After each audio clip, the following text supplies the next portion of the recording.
So I thought before we kick off the event, I want to just have you listen to a little bit of the music that students composed. So I'm going to go into presentation mode, and I'll play a little music from our side here.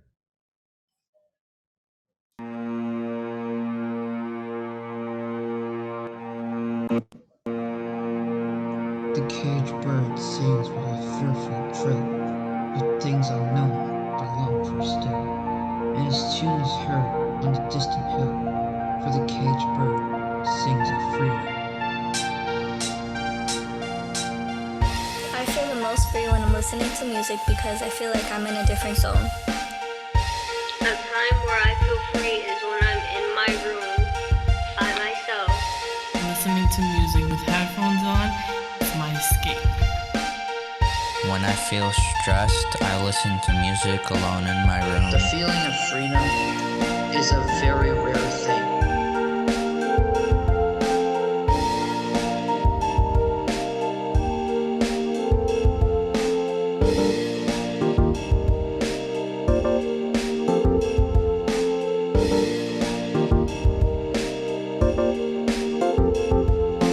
What freedom means to me is having a giant weight lifted off your shoulders, because if you keep that weight on your shoulders, it's eventually going to crush you and you'll be spiraling into depression.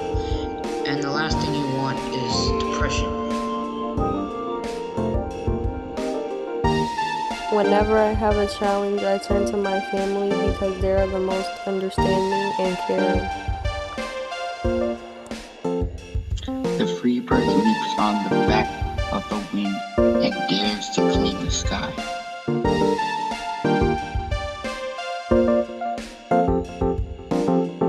If only the best bird sang, the forest would be silent. A bird doesn't sing because she has an answer. She sings because she has a song. The caged bird sings with fearful trill of things unknown but longed for still, and his tune is heard on the distant hill, for a caged bird sings of freedom. The feeling of freedom is a very rare thing, so I'm glad that I would get to experience it.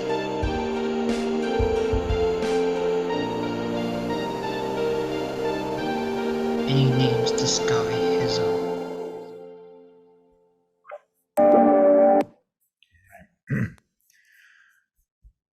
I hope you enjoyed that. Today we're going to talk about more about this composition and this process, and again, like I said, share a little bit more about what we've been doing for the last 16 months now. The Caged Bird obviously is a poem by Maya Angelou. We took that as a source of inspiration for this composition. So we're going to talk about creative composition. As Maddox is going to join in just a little bit and talk about his experience and process for composing. So just to give you a quick, a little bit about myself, and really just the photo. This is what we used to do, and now of course we're doing a lot of virtual projects for obvious reasons. Executive director of Boston Music Project, consultant with Con Selmer. I used to be a Boston Public School arts coordinator, and a lot of my focus has been on culturally responsive practices, student-driven composition, and social-emotional learning through the arts, which we'll talk about in just a little bit. So prior to this, we were doing performances all over. Students were performing at the Hat Shell in Boston, where the 4th of July celebration usually takes place with the Boston Pops. Performing from the Mayor's State of the City address at Symphony Hall, taking a brass group that I've been teaching since they were in 4th grade in the top left, now in their sophomore year at Berkeley and so forth, conducting orchestras. There's a lot of fun things that happened. And then 2020. There was a pivot, and one of the things that we did, just as you were talking here earlier, I really enjoyed just the opening remarks, the idea of making sure that the teachers and the administrators have a clear understanding of what the needs are and how to adapt, and how to be flexible, and how to not just listen, but hear, but be available to do something, about the needs of the students at that exact moment. And March 13th, 2020. I remember because it was Friday the 13th, and it was the last day that we had a concert scheduled for the evening. We moved it into the morning. And in that moment, I was having conversations with my staff, I was having conversations with families, and I was having conversations with the board. And the understanding was the program was going to close at some point. And what was our response? And the one thing that I made sure from the board's perspective is that we stayed committed to the staff in the same way that the staff has stayed committed to the students. So we kept the virtual doors, so to speak, open. In 4 days' time, we probably pulled about 80 hours in that time. We launched an entire virtual platform, obviously engaged in Zoom, got all the staff set up with emails, set up some safe portals and structures and so forth for people to engage safely and avoid Zoom bombing and so forth. And within 4 days, we had a program running, 250 students with about 19 virtual classes every single morning from 8:30 to 9:30, happening 5 days a week. That was starting March 18th. And we've been doing that since. So now, as I said, we're pivoting to this virtual space. And it really was an opportunity for us to completely be available. Take the needs of the students and make sure that was priority. So we talked about the social emotional ideas of making sure that everyone had a safe space. Everyone had a place where they could gather. And in this case, it was our music community. So 19 classes, 30 staff, running virtual rehearsals. We had private lessons that we launched as well, knowing that virtual space was difficult to make relationships happen and stronger connections. So in addition to an hour a day of music in group settings, all the students had a half-hour private lesson with the instructor virtually, working on first the immediate needs. Do you have what you need? Do you have food? Do you have a person that you can talk to and communicate with about the challenges that you're experiencing? One day you're playing on the playground and all of a sudden your playground is wrapped up.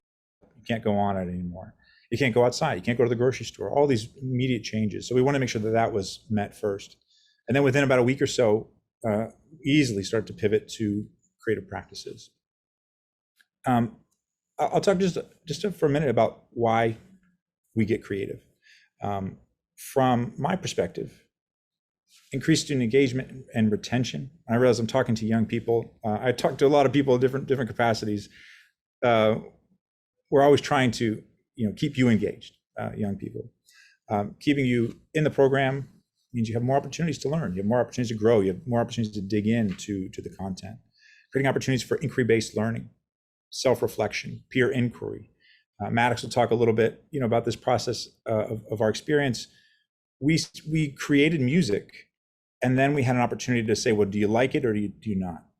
First, we started with thumbs up, thumbs down, and then Maddox will tell you the conversation started from one or two sentences to these full paragraphs, what the experience was like, of what they liked about the music, and specifically what they liked about the music, not it was happy or sad, etc.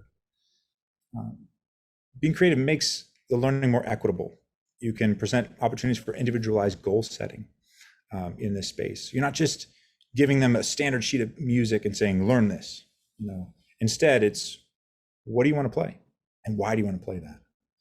And so we're able to actually work with each of the students. And again, this process of the Caged Bird, it wasn't just an easy, this is, we're going to write this music. It was an experience over the course of a couple weeks, getting to know each other. Promote opportunities for risk-taking and being vulnerable, both for the students and the teachers. Doing something very different in this space. And Soundtrap was one of the applications that I'll talk a little bit about later. We had an opportunity to learn how to create music virtually in that environment. Building opportunities for strong human connections between peers and teachers. So being vulnerable, making creative choices, asking why do you like this? And then having the teachers share why they like certain pieces of music, et cetera, and building those connections. Strengthening working memory, cognition, kind of the business of the creative work. And then the last, which I think is really important, and I'm sure Maddox is feeling this right now, talking to all of you, which is fostering this intrinsic motivation for the next project. I'm sure all of you have experienced this before, where you create something, whether it's a poem, whether it's a piece of art, Whether it's solving a math problem, there's this sense of satisfaction, gratification that propels you into that next project. You learn 2 + 2, and then immediately what's 2 times 2, and then what's 2 squared, and however. When you do creative projects, it's the same way. You have an opportunity to have ownership of the work, and it's not just regurgitating the music of deceased composers. That while iconic, having the opportunity to create your own music, I think is really special. Maddox, just as I go on the next slide, I'd love for you to share what's something that you really enjoyed about this process, about being creative, composing Cagebird. Something that I found very interesting and just something that I enjoyed doing was just like working together using Soundtrap with a group of people and figuring out like what would sound good with like what parts of a song make a song, and just like what would sound good with one part and what would go together. And then if there was things that didn't go together, we would just we would hold them off to the side and see if we can find a different way to fit them into the song. Yeah, awesome. But you heard a little bit of Profound Resilience is what we called it, which is track 5 of the composition. There were 5 tracks. And a little bit later on, we'll hear a couple more and another creative project too that came out of this. So talking about Soundtrap, I just want to talk through a little bit of this experience. So some of you are probably like, well, that was a cool piece that you played at the beginning, but how did you do it? Soundtrap is an application that is free for everybody. There's additional monthly fees and so forth you can pay if you wanted to have access to more loops and those sorts of things. But the technology is free for everyone to access. And even today, you can go onto Soundtrap, and nobody's paid me for this, but you can go on to Soundtrap and you can create your own free account. And then from there, you can create podcasts. Maddox, maybe in a second, share some of the projects that you all did in addition to Cagebird, right? I know you did a podcast with Ms. Herfindahl as well. You create compositions, as we've done. You can record your own music, so have a bunch of musicians come together and record their independent tracks and so forth in other parts of the country and even other parts of the world, and then come together and produce an album or produce a track, download it, put it on SoundCloud, put it on Amazon, Spotify, etc. So Maddox, what was one of the other projects that you worked on in Soundtrap? A project that we had worked on Soundtrap was we had made a music composition where we had added there was a page of notes, and we would move them around to create a melody that would just fit an emotion of our choice. Nice. So the project for Cagebird, as Maddox was sharing, they did this initial project where they were learning about different elements of composition, different elements of music. There were some opportunities where they were recording spoken word into Soundtrap. Our teaching artists at Boston Music Project, we had 4 of them, myself included, that launched this project. It was in October. We had one of our teachers come to us, a great teacher, Ms. Herfindahl from Josiah Quincy Upper School in Boston Public Schools. She reached out and she said, "Oh my gosh, I have 26 students that have mixed abilities. They're just coming up from the beginner band program, which was in 7th grade. I don't know how to work with them. I don't know how to make a connection with them virtually. There's so many of them. What could we do?" And so I talked to her about the possibility of having 4 of our teaching artists come in and essentially spend 90 minutes a week with a few groups. We broke them up by ages and abilities. 2 groups were 4 students that composed original tracks from top to bottom, just original compositions and so forth. And then we had 19 students that were divided up amongst 3 different groups. We had Mr. Villel, who was one of our student interns, myself, and Ms. Chung, who was working with another group. And we divided up the composition. I'll share just a bit of how we did that and started to compose original tracks.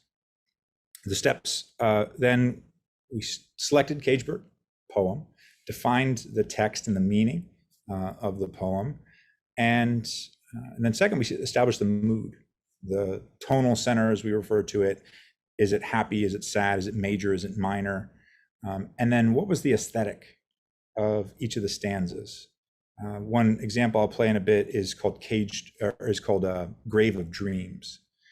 So you can imagine, right? What does a grave sound like? What does a dream state sound like? And from there they decide, oh, well, it's minor, or this is this, et cetera. And we would compose the music based on those adjectives that the students would share out. And we use Soundtrap out of the loops as Maddox is sharing here, and built this musical soundscape. And then we added acoustic instruments. So our teaching artist, we had a trumpet player, we had a cellist, we had a violinist that would take the compositions and the melodies that the students would compose. And while the instrument sounds were in Soundtrap were, you can imagine, kind of electronic cello sounds were okay, having the instrumentalists perform and play with their real instruments with vibrato, with a sense of, crescendo and decrescendo more than an electronic instrument could do. They recorded over that, and together we produced these final tracks and put them up on SoundCloud. So I just go through a little bit of this here. And Maddox, feel free to chime in too on this process. We looked at this text, which was the first stanza in Maya Angelou's poem. The caged bird sings with a fearful trill of things unknown but longed for still, and his tune is heard on the distant hill, for the caged bird sings of freedom. Now, I'd like to ask folks in the chat, the exercise. Maddox, you remember what the exercise was here that I had asked you all to do in this group? I remember that you had told us to figure out which words had the most meaning to it, and which ones you can use more emotion when you say it. Yeah, exactly. So let's go through this process, and I'd like to hear from everybody here. There's a wonderful group of people here. The caged bird sings with a fearful trill of things unknown but longed for still, and his tune is heard on the distant hill, for the caged bird sings of freedom. So what I'd actually like is in the chat, can you just put 6 to 10 syllables? It could be a line from the stanza. It could be a combination of one line and another line together. What stands out the most in this line of poetry? And just put it in the chat for me. I'll give you just a minute to do that.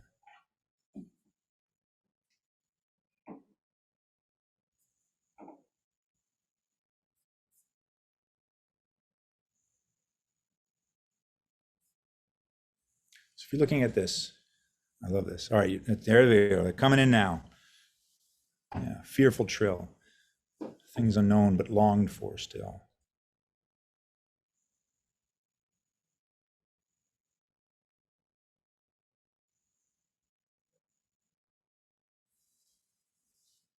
Mm-hmm.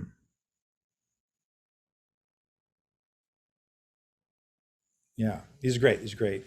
So we would take 6 to 10 syllables of a phrase and decide, they're coming in. Thanks so much, everyone. This is great. And read it in different ways. So let's see here. I'm looking through your comments.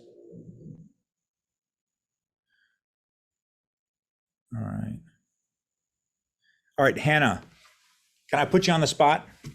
Yeah. All right, Hannah. So you chose, let's see here, for the caged bird sings of freedom. So Maddox, do you remember the exercise, the activity that we did once we had this phrase? Hannah, you just hold tight. We're gonna get you involved here. I remember that when we would find a line that we would think is like the most significant, I guess you can say, Mm-hmm. we would go over it and like think about what emotion it can show and why it is why you think it is significant, and like like what what does that mean to the, I guess you can say, for this topic, what what does that line mean about the caged bird? Mm-hmm. Yeah. Yeah. So obviously Maya Angelou writes a lot of poetry, wrote a lot of poetry. And the there's so much meaning and subtext here. And so Hannah, the exercise that we did, and I used an example. I used to do voiceovers many moons ago. And the exercise I do in the booth when we do pickups is put kind of an accent on different words in the sentence. It would change the meaning. So I'll give you an example. For the caged bird sings of freedom. For the caged bird sings of freedom. Hannah, keep going. All right. For the caged bird sings of freedom. Yeah. All right. And what's another word that we can accentuate? A different word we can accentuate. You could do of. So for the caged bird sings of freedom. Mm-hmm. I think for is the most important one, though. Okay. And tell me why. Why do you think that? Well, because the only reason his tune is heard is because he sings of freedom, or because the bird sings of freedom. So for, that's the only reason that it's heard on the distant hill, because I think that a lot of times people are calling for a lot of different solutions and different ideas. But what you're calling for is the most important part, not necessarily your solution. It's how you're rallying people around. Is it because of anger? Is it because of they're scared? Or is it because they're hopeful and they're idealistic for the future? And that's why it's for. I don't know. Man, you unpacked a whole essay in that in those 7 syllables. Amazing. So so this is the process of just hearing from each of the students. Why do you find that to be important? And so as we're talking about, why become creative or why get creative, is there's inquiry-based opportunities here where you can, instead of just the adults or the bearded guy in the room saying, hey, do it like this. There's a simple way where you can start to pick apart a line of text and define the subtext. And so the next question we would ask is it happy or is it sad? So Hannah, is this phrase happy or is it sad? Oh, it's the walking the line between that, right? Like it's a little bit hopeful, but it's also like it's oh, what is it called? Like guarded hopefulness or bounded idealism. Like it realizes that there's hope, but it's bounded by reality. Amazing. Ruth, you picked the same phrase. What do you think? Is it happy or is it sad? I think it is also a combination. Happy that the bird is allowed to sing, sad that he's singing for freedom.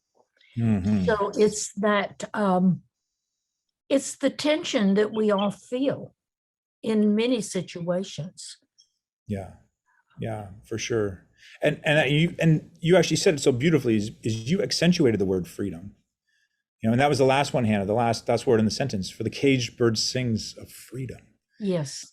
So if you think about the way that you influence or you put an accent and emphasize one word versus the next, it changes the meaning of it, or it starts to kind of pull in one direction or the other. Because this is a perfect example, Hannah, of like a phrase that is on the edge, right? It could be this really optimistic, thing. For the caged bird has a voice to sing for freedom, but unfortunately it does. It has to sing for freedom in this case.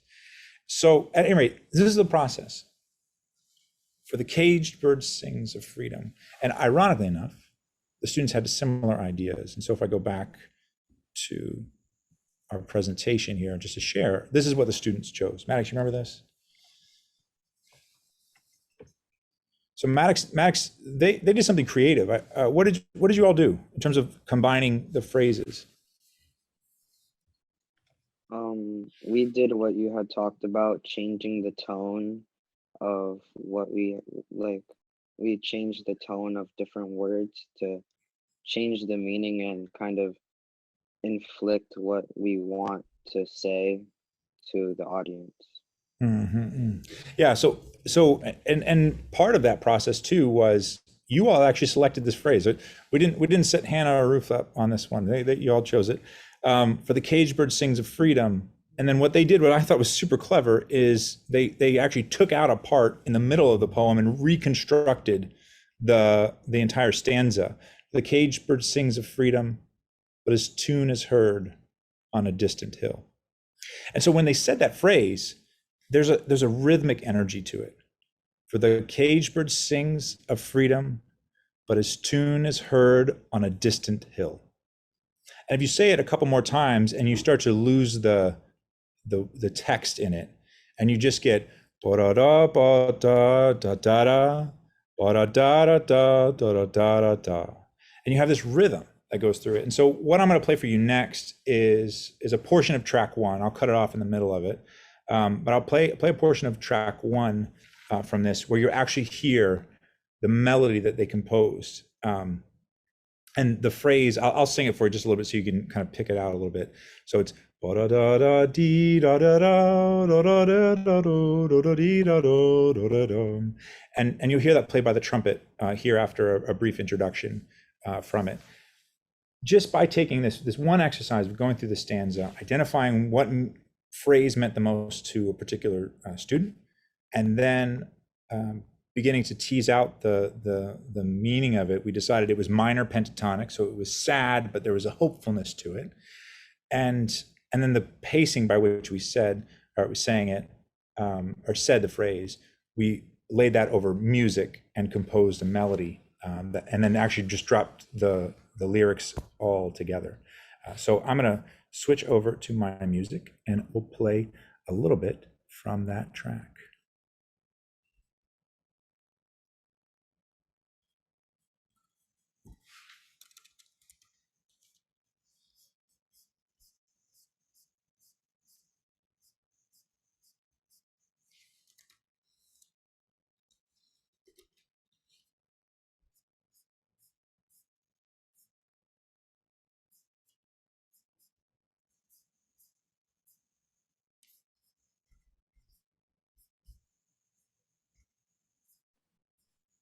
Christopher, we're not hearing it. Here it is, it's right now. Okay. Little technical glitch. In a profound show of resilience, the free bird leaps on the back of the wind and floats downstream till the current ends and dips his wings in the orange sun rays and dares to claim the sky.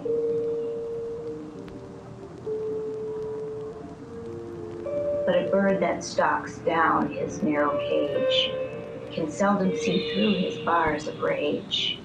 His wings are clipped and his feet are tied, so he opens his throat to sing.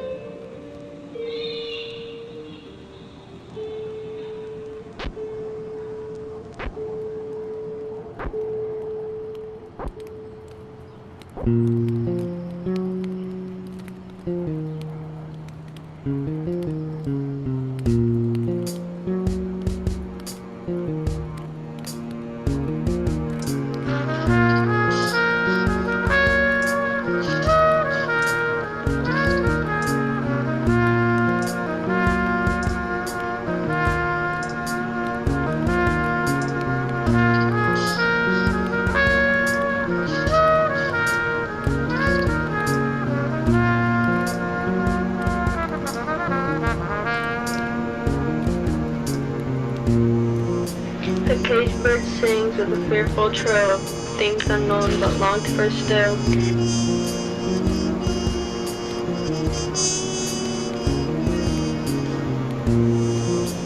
And his tune is heard on a distant hill, for the caged bird sings of freedom.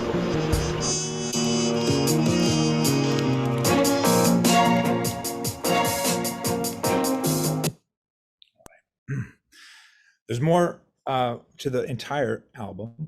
You can check out on our website, bostonmusicproject.org, and I'll put the link in the chat so people can access it. The last bit of this, I'll one thing I wanted to share with you, whoops, excuse me, is a final creative project. So I shared with you that, at the beginning of this, when we talk about creative projects, it leads to something else. And the cool thing, Maddox, have you seen this yet? I don't know if you've seen the dance collaboration with Urbanity. Yes, I have. Okay, good. So I'm curious, just from you before we play it for folks, what was that experience like? You composed this piece of music, 5 tracks with your peers, and what you'll see is a youth dance ensemble just create their own inspired music, or inspired dance, excuse me, inspired by the music. What was that experience like? It was definitely a cool experience to know that people like took time out of their day to create a dance to music that we made. Yeah. The track went over to Urbanity Dance, which is a local organization similar to ours, but their focus is on dance. And they heard one of the tracks, Grave of Dreams, and they were like, oh my gosh, this is so amazing, so powerful. We'd like to be able to create a dance for you. And so what I want to do is I'll share this just as our final piece here.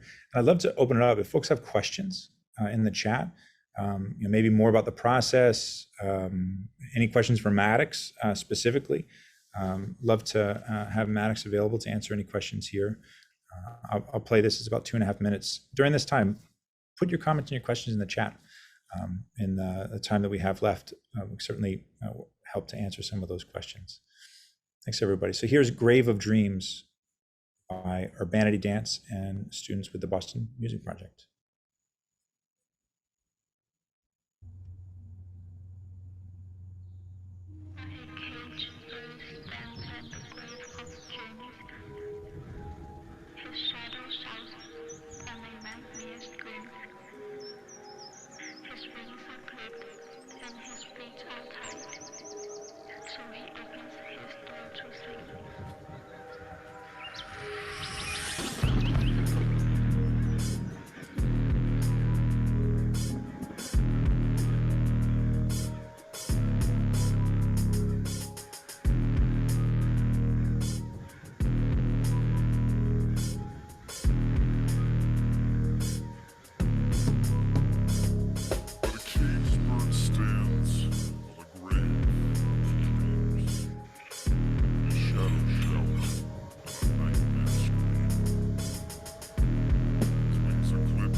His shadow shouts on a nightmare spree, so he opens his throat to sing.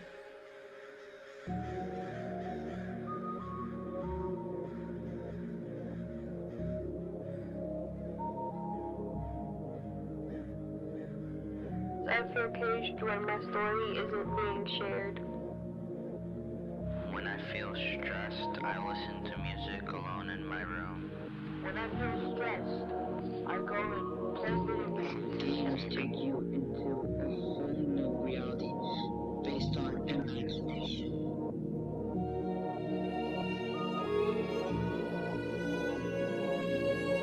The caged bird sings with a fearful trill of things unknown, but longed for still.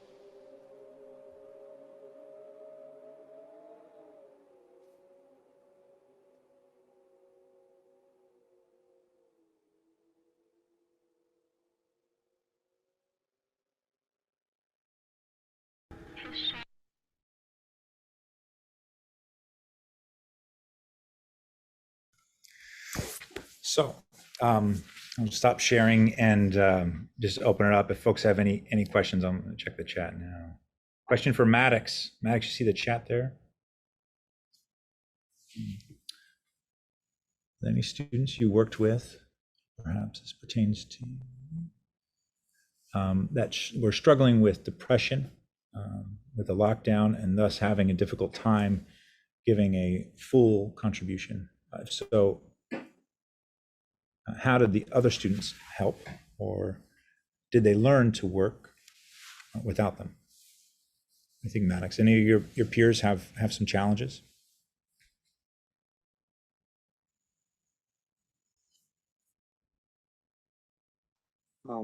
I would say some of them have challenges, but I wouldn't say that it's anything too extreme, but I think it's definitely like a challenge to them because a big challenge that has been going around with a lot of people in the school has to do with online school because of COVID. So that messed up a lot of people in my school and just like the way that they focus on just school in general. Like sometimes they might feel demotivated or they might not be on top of their work and their grades might be slipping. So it's just hard for a lot of people.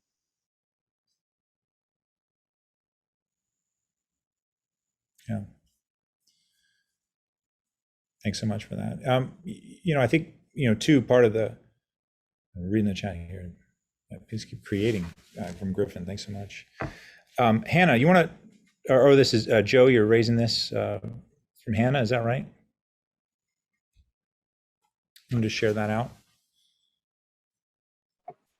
Yes, I'm sorry. I was going to say you have to, when we're doing this kind of work with students, we really have to go back to the question of what are essentially, when we're talking to our teammates, is what do we want them to learn? How do we want them to learn it? What do we do if they don't get it? How do we make it more meaningful? And how can we extend it and push them through? And it's really based on being successful with this. You have to have relationships with your students. You have to know your students. Even when we talk about the depression and lockdown and struggling, if we are not engaged with our students and really knowing them and allowing them to have voice and choice, we are not doing them a service. We are doing them an injustice. And we have to go into it with our mindset. Also, I also think that the teacher prep programs need to be changed. That's what I'm going to say, because we teach them to follow rules and guidelines, don't push the envelope. And sometimes we got to push the envelope to bring about change. Yeah. That's all I have to say. Thank you. Those are great points, Joe. Yeah, I work with a lot of educators, and there's always this conversation when you go to conferences, but it always usually happens in December. It always usually happens in the breaks during the school year where you're just trying to fill your tank up, with creative ideas. But if you don't do the planning now, it really kind of falls flat. So the one, challenge that I have for everybody, and just the thing to keep in mind is just, what is one creative project that you want to explore this year? What's one creative idea that you've had kind of ruminating in the back of your mind, but you've never had the bandwidth to do it? That you've always said, oh, I'll get to it, or, oh, that's perfect, I'll bring it up with my friends later, or I'll bring it up with my teacher, my colleagues and so forth, when we have planning in August. And I say, no, start now and make one commitment. What's one module you can launch that offers an opportunity for inquiry-based learning? Soundtrap is a great application. Kay, obviously you have my contact information. I'm happy to be available in a resource, for this project if there's practitioners here. And if there's students that want to connect with either myself or Maddox, I'd love to open that up. And again, I'll put my information in the chat so folks can reach out if they'd like to. But I think that's really the biggest call to action. We see the benefits of creative work. And obviously Maddox, I know after this project and some of the work that you've been doing here, it's definitely going to fuel other projects. Similar to how the dance collaboration came to be, they were inspired by your work. That continues, so there's going to be opportunities where we'll send more tracks to Urbanity and keep that going. So what's that one project that you've been thinking about that you want to do, but you kind of dragging your heels on, and however, make it happen. If you need any advice or ideas, happy to do that. I'm going to try to type Boston without mistyping in the chat, and and I'll give you my email. Thanks, Kay. Thanks everybody for inviting Maddox and I. Maddox, any last words? I would like to thank everybody for allowing me to talk with you guys about what we did in this program, and thank you for all of the compliments. I really appreciate it.